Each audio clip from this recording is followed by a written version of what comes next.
Welcome to education time in Tamil CBSE class 11க்கு chapter 8ல இருக்க பார்ட் 1 வீடியோ. இதில் கிராவிடேஷன் அப்படிங்கிறத பற்றி நம்ம பார்க்க போகிறோம். கிராவிடேஷனோட ஃபர்ஸ்ட் இன்ட்ரோடக்ஷனை பற்றி பார்ப்போம். இப்போ பார்த்தோம் அப்படின்னா நியூட்டன் அப்படிங்கிறவர் தான் என்ன பண்ணுறாருன்னா 17th செஞ்சுரியில் தியரி ஆஃப் கிராவிடேஷன் அப்படிங்கிற ஒன்றை வெளியிடுறாரு. ஸோ அவர் அது வெளியிடுறதுக்கு காரணமாக இருந்தது என்ன அப்படின்னு பார்த்தீங்கன்னா, காரணமாக அந்த ஸ்டோரி என்னன்னு பார்த்தீங்கன்னா, நியூட்டன் என்ன பண்ணுறாரு, ஆப்பிள் ட்ரீ பக்கத்தில் உட்காந்து படிச்சுட்டு இருக்காரு. ஸோ அப்போ என்ன ஆகுது அப்படின்னு பார்த்தீங்கன்னா, ட்ரீலேருந்து ஒரு ஆப்பிள் வந்து அவர் தலையில் விழுது. ஸோ அப்போ என்ன யோசிக்கிறாரு அப்படின்னு பார்த்தீங்கன்னா, அந்த ஆப்பிள் ஏன் நேராக எர்த்தை நோக்கி வந்துச்சு, ஏன் வேறு டைரக்ஷனில் போகல, ஏன் அப்வர்ட் டைரக்ஷனில் போகல, ஏன் டவுன்வர்ட் டைரக்ஷன் நோக்கி வந்துச்சு அப்படிங்கிறத பற்றி யோசிக்க ஆரம்பிக்கிறாரு. அதுதான் தியரி ஆஃப் கிராவிடேஷன் உருவாகிறதுக்கு ஒரு பேசிக் ரீசனாக அமைஞ்சது.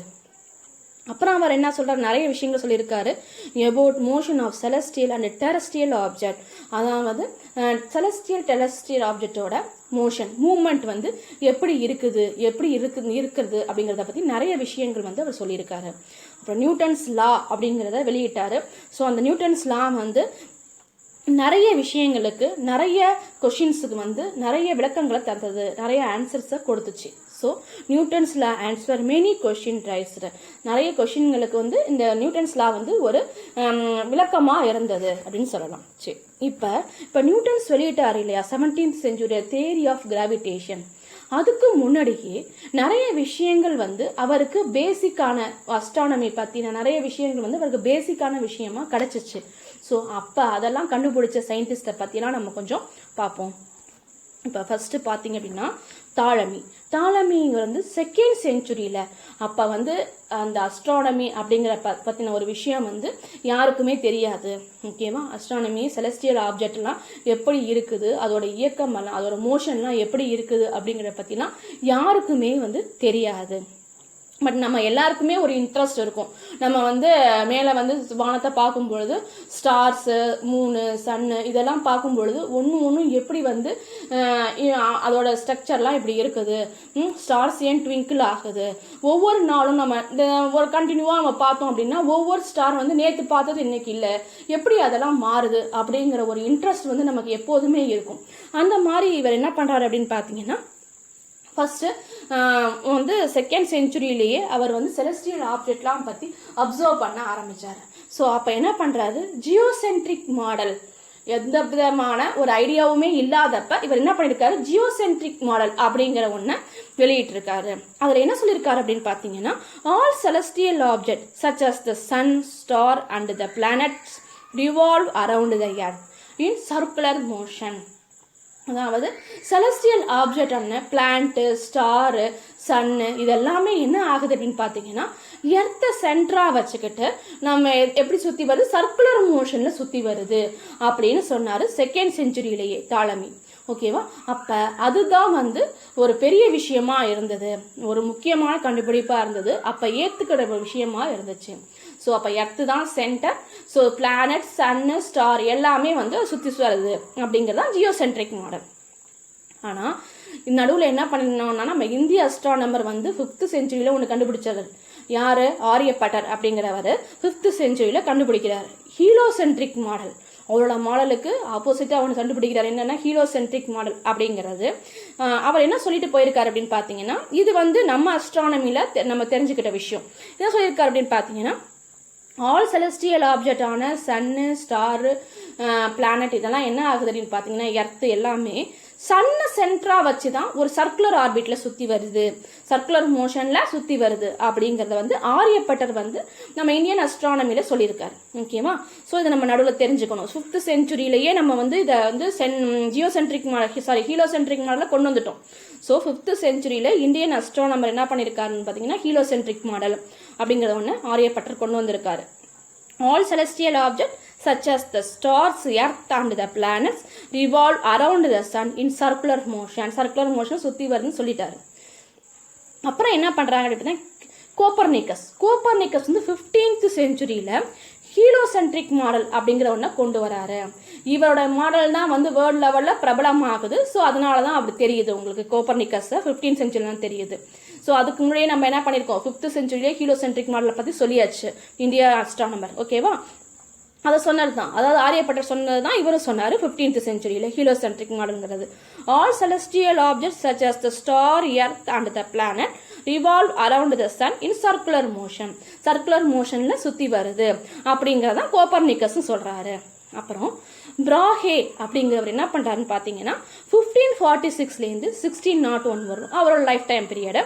ஸோ லைஃப் டைம்ல என்ன பண்றாருன்னா டெய்லி அந்த செலஸ்டியல் ஆப்ஜெக்ட் ஒன்றையும் பத்தி டேட்டாஸ் கலெக்ட் பண்றாரு. ஒவ்வொரு நாளும் வந்து அது எங்க இருக்குது, அடுத்த நாள் அது எப்படி மாறுது, ஸோ அந்த பொசிஷன்லாம் வந்து கரெக்டா வந்து டேட்டாஸை நோட் பண்ணி வைக்கிறாரு. இந்த மாதிரி அவர் லைஃப் டைம் ஃபுல்லா நோட் பண்ணி வைக்கிற டேட்டாஸ் இருக்குது. ஸோ அவர் ஆனால் அதோடைய ஆராய்ச்சியோட முடிவை எதையுமே அவர் சொல்லலை, ரிசல்ட் எதுவுமே அவர் சொல்லலை, தியரி எதுவுமே அவர் வெளியிடலை. பட் அவருடைய டேட்டாஸ் எல்லாம் என்ன பண்றாரு அப்படின்னு பார்த்தீங்கன்னா அவரோட அசிஸ்டன்ஸான ஜோஹன்னஸ் கெப்லர், ஓகேவா, பிராகேயோட அசிஸ்டன்ஸான ஜோஹன்னஸ் கெப்லர் என்ன பண்றாரு அப்படின்னு பார்த்தீங்கன்னா அவர் தான் தியரியா வெளியிடுறாரு அதை. சரியா, பிராகேயோட முடிவெல்லாம் அந்த லைஃப் டைம் அவருடைய ஆராய்ச்சி டேட்டாஸ் எல்லாத்தையுமே வச்சு கெப்லர் வந்து அவரோட அசிஸ்டன்ட், பிராகேயோட அசிஸ்டன்ட், அவர் தான் முடிவை வெளியிடுறாரு. ஸோ பிராகேயை பற்றி நம்ம என்ன தெரிஞ்சுக்கணும் அப்படின்னு பார்த்தீங்கன்னா spend his entire life time recording observation of planet with naked ice.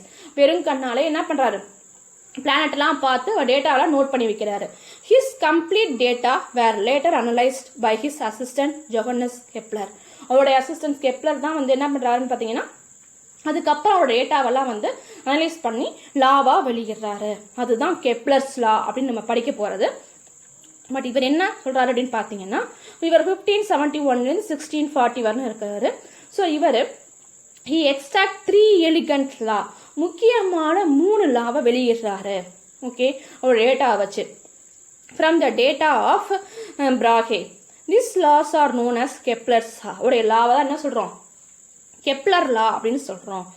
இந்த லா தான் this law were known the Newton enable him to propose universal law of gravitation. So இந்த கெப்லரோட லா இருக்கு பார்த்தீங்களா, இதுதான் நியூட்டனோட கிராவிடேஷன் லா உருவாகிறதுக்கு பேசிக்கான விஷயமா இருந்தது. ஸோ இவருடைய நிறைய தியரியை வந்து அவர் வந்து அனலைஸ் பண்ணி தான் அந்த கிராவிடேஷன் அப்படிங்கிறத ஒன்று வந்து உருவாக்குறதுக்கு மெயின் காரணமே அமைஞ்சது இந்த கெப்லருடைய லா தான். சரியா, இப்போ இதை பற்றி தான் நம்ம இந்த வீடியோவில் பார்த்துருக்கோம். இப்போ நம்ம ஒரு இந்த வீடியோட சம்மரிக்கு வந்தோம் அப்படின்னா நியூட்டன் தான் தியரி ஆஃப் கிராவிடேஷன் அப்படிங்கிற ஒன்றை உருவாக்குறாரு. ஸோ அந்த தியரி ஆஃப் கிராவிடேஷன் உருவாக்குறதுக்கு முன்னாடியே அவர் என்ன பண்றாரு அப்படின்னு பார்த்தீங்கன்னா தியரி ஆஃப் கிராவிடேஷனோட motions of celestial and terrestrial ஆப்ஜெக்டோட மூவ்மெண்ட்டை பற்றி சொல்றாரு.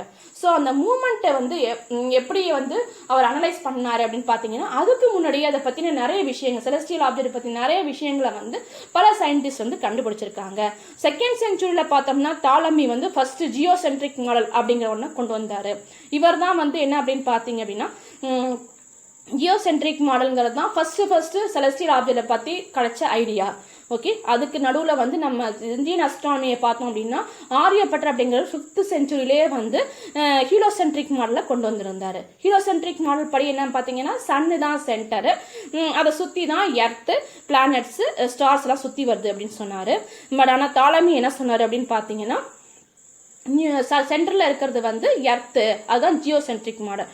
சென்டரில் இருக்கிறது எர்த்து, பட் அதை சுற்றி தான் சன்னு, ஸ்டார், பிளானட்லாம் சுற்றி வருது அப்படிங்கிறத சொன்னார். சரி, இப்போ இதெல்லாம் பொறுத்து கன்ஃபார்மான 15th centuryல ஹீலோசென்ட்ரிக் மாடல் வெளியிட்டாங்க. யார் அப்படின்னு பார்த்தீங்கன்னா கோப்பர்னிக்கஸ் அப்படிங்கிறவர் வெளியிட்டாரு. ஸோ அப்போ என்ன சொல்கிறாங்க அப்படின்னு பார்த்தீங்கன்னா சன்னு வந்து சென்டரா வச்சு எர்த்து, பிளானட்டு எல்லாமே வந்து ஸ்டார்ஸ் எல்லாம் சுற்றி வருது அப்படிங்கிறத சொன்னாங்க. இதுக்கு நடுவில் பிராகே அப்படிங்கிறவர் 1546லேருந்து அவருடைய லைஃப் டைம் ஃபுல்லாகவே ஸ்பெண்ட் பண்ணி செலஸ்டியல் ஆப்ஜெக்டை பற்றின நிறைய விஷயங்களை டேட்டாவை கலெக்ட் பண்ணுறாரு. அவருடைய டேட்டாஸை வச்சு தான் கெப்லர் வந்து முக்கியமான ஒரு 3 லாவை வெளியிடுறாரு. இந்த கெப்லர் யாருன்னு பார்த்தீங்கன்னா பிராகேயோட அசிஸ்டண்டாக இருந்தவர். முக்கியமான 3 லாவை வெளியிடுறாரு. அந்த 3 லாவும் தான் கெப்லர்ஸ் லா அப்படின்னு சொல்லி நம்ம அடுத்த இதில் வீடியோவில் பார்க்க போகிறோம். ஸோ அதுக்கு முன்னாடி வந்து கெப்லர்ஸ் லா தான் வந்து எதுக்கு நியூட்டனோட கிராவிடேஷன் அப்படிங்கிற தியரி உருவாகிறதுக்கு ஒரு நிறைய விஷயங்களை அவர் கொடுத்ததே எதுன்னா கெப்லர்ஸ் லா தான் அப்படின்னு சொல்லலாம். தேங்க்ஸ் ஃபார் வாட்சிங். இந்த வீடியோ உங்களுக்கு பிடிச்சிருந்தா லைக் பண்ணுங்க, ஷேர் பண்ணுங்க அண்ட் சப்ஸ்கிரைப் பண்ணுங்க.